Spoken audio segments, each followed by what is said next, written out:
என்னோட பேர் JCM சுதாகர். என்னோட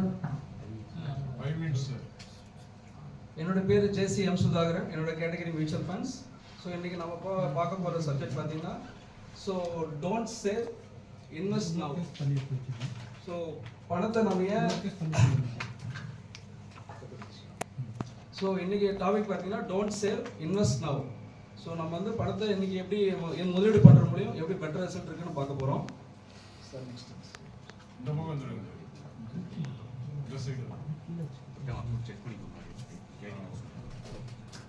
ஸோ நம்ம இந்தியன்ஸ் அண்ட் ஃபினான்ஷியல் பிளானிங் எப்படி இருக்குன்னு பார்த்தீங்கன்னா, இன்னும் 87% பீப்புள் பார்த்தீங்கன்னா ரிட்டைர்மெண்ட் பிளானே பண்ண கிடையாது. ஸோ அதே போல் 73 பீப்புள் பார்த்தீங்கன்னா இன்னும் அடிக்வேட், அவங்களுக்கு தேவையான இன்சூரன்ஸ் இன்னொரு எடுக்கவே கிடையாது. அதே மாதிரி 93 பீப்புள் பார்த்தீங்கன்னா ஈக்விட்டினா என்னன்னே தெரியல ஆக்சுவலி அவங்களுக்கு. 82% பீப்புள் வந்து மியூச்சுவல் ஃபண்ட்ஸ் பற்றி அவேர்னஸ் இல்லாமே இருக்காங்க.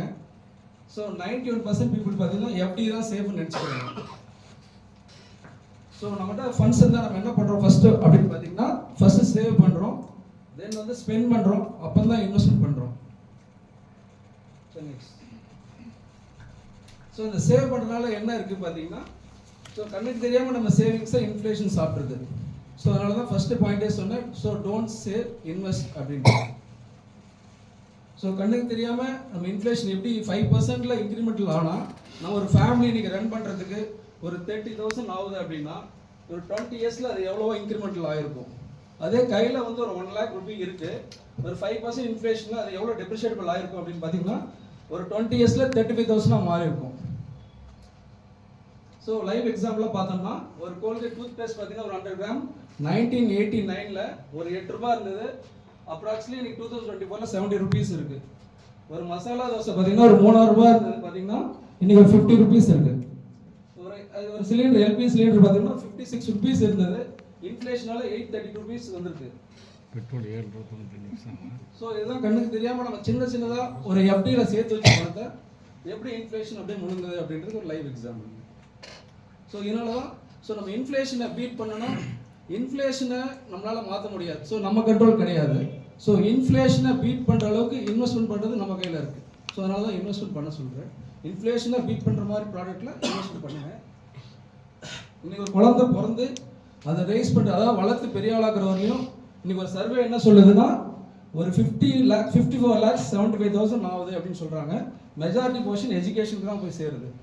ஸோ அது ரிமைனிங் போட்டு தான் பார்த்தீங்கன்னா ஒரு கிளாத்திங், ஒரு ஹாஸ்பிட்டலேஷன், அவங்களோட ஃபுட்டு, இது மாதிரி விஷயம் போயிட்டுருக்கு.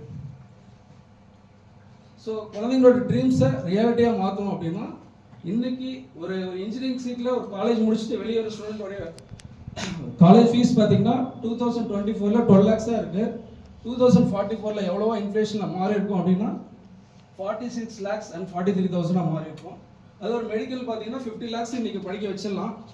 அதே ஒரு 20 years கழிச்சு, அதாவது 44 பார்த்தீங்கன்னா 1.93 crores இருக்கும். MBA பண்ணோம் அப்படின்னா ஒரு 8 lakhs தேவைப்படுது இன்றைக்கி, அதே ஃபியூச்சர்னா ஒரு 31 lakhs தேவைப்படுது. ஸோ ஏன் நம்ம கோல் பேஸ்டாக பண்ணோம்? ஒரு எக்ஸாம்பிளுங்க, ஸோ ஃபுட்பால் கிரவுண்டில் ஒரு கோல் போஸ்ட் இல்லாமல் இருந்தால் எப்படி இருக்கும், ஒரு கோல்லெஸ்ஸாக. அதே மாதிரி டெஸ்டினேஷன் போகிறோம், எங்கன்னே பிளான் இல்லாமல் எப்படி இருந்தால் எப்படி இருக்கும் அப்படின்றது. So goal is very important அப்படின்னு சொல்கிறோம். ஸோ நம்மளோட ட்ரீம்ஸை, எல்லா ட்ரீம்ஸும் மியூச்சுவல் ஃபண்ட்ஸில் அச்சீவ் பண்ணலாம். ஸோ குழந்தைங்களோட எஜுகேஷன், மேரேஜ், நம்ம retirement corpus, dream house, so dream car, dream vacations, so எல்லாத்தையும் நம்ம த்ரூ மியூச்சுவல் ஃபண்ட்ஸில் அச்சீவ் பண்ணலாம். ஸோ நம்மகிட்ட ஃபண்ட்ஸ் இருந்தால் நம்ம எதெல்லாம் இன்வெஸ்ட்மெண்ட் பண்ணுவோம்னு பார்த்தீங்கன்னா, gold, stocks, bonds, property, insurance, bank deposits. So இது எல்லாமே சேர்ந்தாப்பில் பண்ணுறது தான் மியூச்சுவல் ஃபண்ட்ஸ். ஸோ என்னென்ன டைப்ஸ்லாம் இருக்குன்னு பார்த்தீங்கன்னா, சிஸ்டமேட்டிக் இன்வெஸ்ட்மெண்ட் சொல்லுவோம், அது familiar, very familiar, nothing but பேங்க்ல மந்த்லி பண்ணுற RD மாதிரி. ஸோ ஒன் டைம் இன்வெஸ்ட்மெண்ட்ஸ் இருக்குது, ஒரு பேங்க்ல பண்ணுற FD மாதிரி. ஸோ அதை தாண்டி STPன்னு சொல்லுவோம், systematic transfer plan, systematic withdrawal பிளானும் இருக்குங்க. ஸோ ஹவுசிங் லோனை எப்படி மியூச்சுவல் ஃபண்ட்ஸில் நம்ம ரெக்கவரி பண்ணலாம்? ஸோ இன்றைக்கி ஹவுசிங் வைஸ் வெரி இன்றைக்கி ட்ராப்பிங்லாம் இருக்கும். ஸோ வீடுன்றது எல்லாத்துக்கும் ரொம்ப இம்பார்ட்டண்டாக இருக்குது. ஸோ EMIலாம் வாங்க முடியுமானா சொல்ல முடியாது. ஸோ வாங்கலாம், வித் ஹெல்ப் ஆஃப் மியூச்சுவல் ஃபண்ட்ஸில் நம்ம பண்ணலாம். ஃபார் எக்ஸாம்பிள், ஒரு 25 lakhs ஒரு லோன் வாங்குகிறோம், டென்யூர் வந்து ஒரு 25 years. இன்றைக்கி லோன் இன்ட்ரெஸ்ட் ரேட் பார்த்தீங்கன்னா 8.3 இருக்குது. ஸோ அதுக்கு EMI அப்ராக்சிமேட்லி ஒரு 19 அரௌண்டாக 20,000 வச்சுக்கலாம். இந்த 20,000 நம்ம பெரும்பாலும் என்ன பண்ணுவோம் அப்படின்னா, ஹவுசிங் லோனை சீக்கிரமாக முடிக்கலாம் அப்படின்னு பார்த்தீங்கன்னா இயர்லியாக கட்டணும் நினைப்போம். ஸோ வேற 20,000 30 40 என்னதுன்னா பேட் திங். ஏன்னா ஃபர்ஸ்ட் 3 to 4 இயர்ஸ் பார்த்தீங்கன்னா இன்ட்ரெஸ்ட் பர்சன்டேஜ் தான் அதிகமாக போகும். ஸோ 90% இன்ட்ரெஸ்ட் தான் போகும்.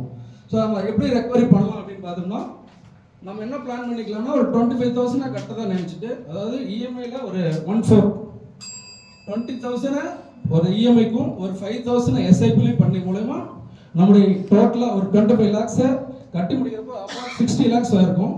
திரும்ப நம்ம எஸ்ஐபியில் அதை ரெக்கவரி பண்ணிக்கலாம் சார். ஸ்மால் ஒரு சேவிங்ஸுக்கும் உள்ள இன்வெஸ்ட்மெண்ட்ஸ்க்கு உள்ள டிஃபரன்ஸ். மந்த்லி ஒரு 5,000 ஆர்டியில் பண்ணுறோம், மந்த்லி 5,000 எஸ்ஐபியில் பண்ணுறோம். What is the minimum difference? Return difference பார்த்தீங்கன்னா சார் மாதிரி இது வந்து த்ரூ எஸ்ஐபி மூலமா கூட நம்மளுடைய பென்ஷன் சொல்லுவோம் கொலாக்கிலாம். ஸோ இஸ் எஸ்டபிள்யூபி ஒரு 10,000 அப்ராக்ஸாக ஒரு 15 இயர்ஸ் பண்ணால் கூட எவ்ரி மந்த் 30,000 பர் மந்த் அவங்க லைஃப் லாங் வாங்கலாம். ஒன்லி ப்ராஃபிட் போர்ஷன் மட்டும்தான். கேபிட்டல் ஆல்ரெடி க்ரோ ஆகிருக்கும், அது தனியாக செப்பரேட்டாக நம்ம எடுத்துக்கலாம். இது ஓவர் த பீரியடில் சென்செக்ஸ் எவ்வளோ கொடுத்துருக்கு ஓவர் 40 இயர்ஸில்?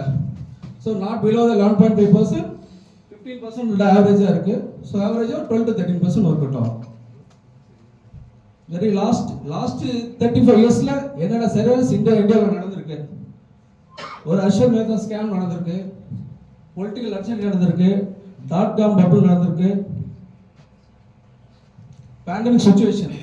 ஸோ இதெல்லாம் பார்த்தீங்கன்னா மார்க்கெட்ஸ் டெம்பரவரிலி கரெக்ஷன் ஆயிருக்கு.